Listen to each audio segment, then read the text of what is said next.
Hey y'all, I'm Shayna and I'm back with another review. This is for Love and Hip Hop Atlanta Season 11, Episode 5, Give Them Grace. And I'm sorry I'm late with the review, y'all. I've been working a lot, they working me to the bone, okay? Working me like a Hebrew slave. Shout out to Phaedra Parks. But better late than never. So here we go. Let's go ahead and jump into it.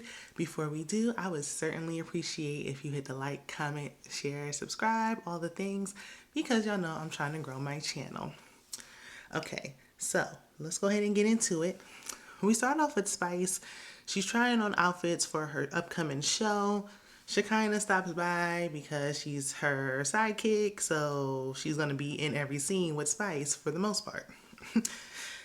Spice is whining about Meeda being friends with Carly again. And when I say this storyline is tired, like I don't want to hear about after this, don't bring it up no more. Okay? So we see Jessica White and she wakes up, she's in pain, and her sisters rush her to the hospital. So we find out she has two fibroids and she tells her friend that medical professionals don't listen to black women when they say they're in pain. That is absolutely true.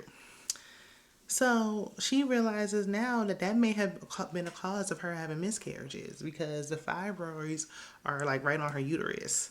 And she said she just didn't feel like a whole woman because she couldn't have children. And a lot of women, when they can't carry, full term, things of that nature, you begin to have that feeling. So certainly understand miscarriages are no joke. It, physically, mentally, it just takes a toll on you. And then she was pregnant by Nick Cannon. Nick gets mentioned again next. Spice and Shekinah are in Cayman Islands. Spice is at a radio station claiming that she got to explain to her fans, what happened to her in the DR and why she was in the hospital and, near being unalived.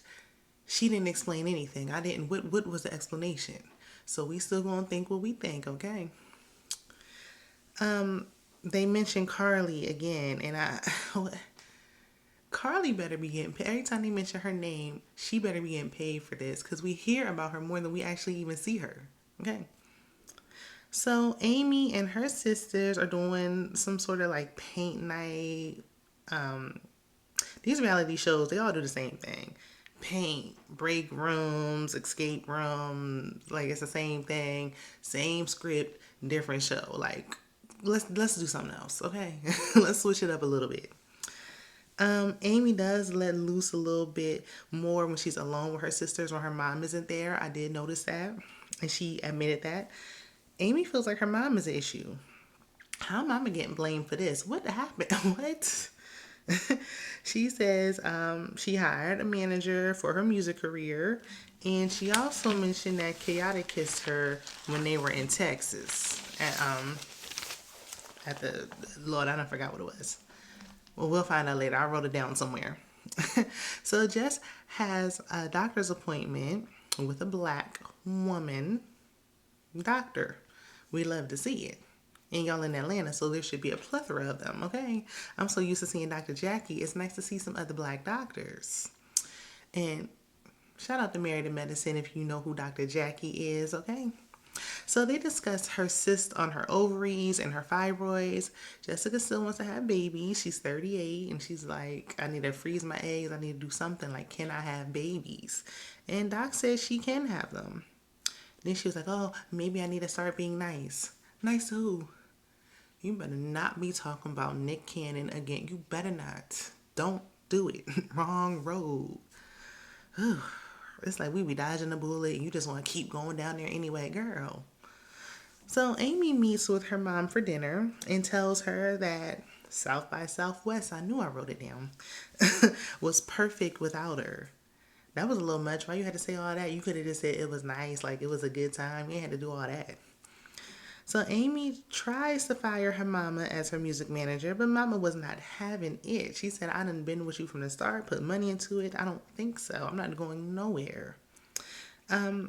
Mama, she got upset and she left a whole full plate on the table. y'all need to stop in these shows. Every time y'all get mad, y'all want to jump up. No to-go box, no nothing. Leaving a whole plate on the table. What are we doing and why are we doing it? Take the food with you. You want to go out buy food later. Why?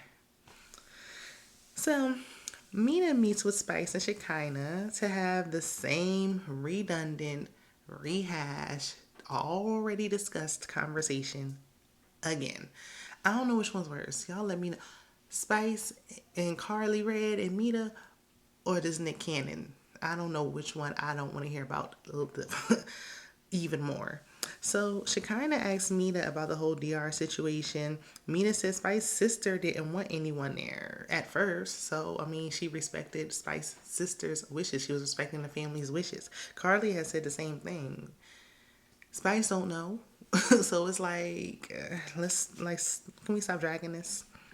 Spice makes it all about her because, the attention getting away from her. So she got to wheel it back in. And per usual, Meeda said that, she had things going on as well. But Spice, like, she don't give what she wants in return. Like, you want people to be there for you, be there for you, be there for you. But you clearly aren't there for them.